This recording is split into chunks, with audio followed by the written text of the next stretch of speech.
ഇത് bear apple കണ്ടില്ലേ, ഇതിൻ്റെ വലിപ്പം നോക്കി, നല്ല വലിപ്പമുണ്ട്. ഇത് കണ്ടോ, ഒരു കുഞ്ഞ് ആപ്പിളിൻ്റെ അത്രയും വലിപ്പമുണ്ട്. ഇതാണ് നമ്മൾ ഇവിടെ നട്ടിരിക്കുന്നത്. ഇത് ഇഷ്ടം പോലെ ഉണ്ട്. പക്ഷേ ഇത് നമ്മൾ കടയിൽ നിന്ന് വാങ്ങിച്ചാണ്. നമുക്ക് ഇത് കിട്ടിയിട്ടില്ല, വിളവെടുക്കാനായിട്ടില്ല. ഇത് കടയിൽ നിന്ന് വാങ്ങിച്ചൊരു ബെയർ ആപ്പിളിൻ്റെ ഫ്രൂട്ടാണ്. കാരണം നമ്മൾ ഇതിൻ്റെ ടേസ്റ്റ് ഒന്ന് അറിയാൻ വേണ്ടിയാണ് നമ്മളിത് വാങ്ങിച്ചത്. അപ്പം ഇതിൻ്റെ ടേസ്റ്റ് നമുക്ക് നോക്കാം, എങ്ങനെയുണ്ട് ഇതിൻ്റെ ടേസ്റ്റ് എങ്ങനെ ഉണ്ടെന്ന് നോക്കാം. അപ്പം നമ്മൾ ഒരു ബെയർ ആപ്പിൾ എടുത്ത് കഴിക്കുവാണ്.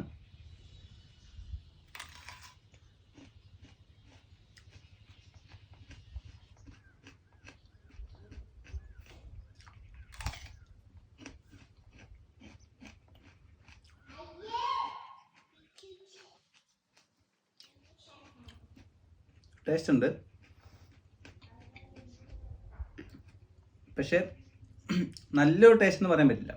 എന്നാന്ന് വെച്ചാൽ എനിക്ക് തോന്നുന്നു ഇത് കുറച്ച് വാടിയിട്ടുണ്ട്. ഇത് കടയിൽ നിന്ന് വാങ്ങിച്ചായതുകൊണ്ട് കുറച്ച് വാടിയിട്ട് കിട്ടിയേക്കുന്നത്. ഇതുണ്ടോ, അതുകൊണ്ടായിരിക്കാം. പക്ഷേ ഒരു കുഴപ്പമില്ലാത്തൊരു ഫ്രൂട്ടാണ്. പക്ഷെ നമുക്ക് ഇവിടുന്ന് കിട്ടുമ്പോൾ നമ്മുടെ ബെയർ ആപ്പിൾ കാണിച്ച്, അപ്പം നമുക്കിത് നമ്മുടെ പറമ്പിൽ നിന്ന് തന്നെ കിട്ടുന്ന സമയത്ത് ഇതിനേക്കാളും ടേസ്റ്റ് കൂടാൻ വഴിയുണ്ട്. ഇവിടൊക്കെ ഇങ്ങനെ പിടിച്ച് കിടപ്പുണ്ട്. ഇത്രയും വലുതാവും. ഇതുണ്ടോ, ഉണ്ടോ, ഇതിപ്പോൾ ഇത്രയും ചെറുതാണ്, ഏകദേശം ഇത്രയും വലുതാവും. കാണുന്നില്ലേ?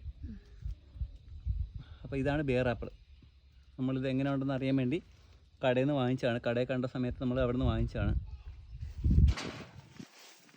പക്ഷേ കഴിക്കാൻ രസമുണ്ട് കേട്ടോ, വലിയ കുഴപ്പമൊന്നുമില്ല. ആ മരം ഇത്രയും വലുതായിട്ടുണ്ട്.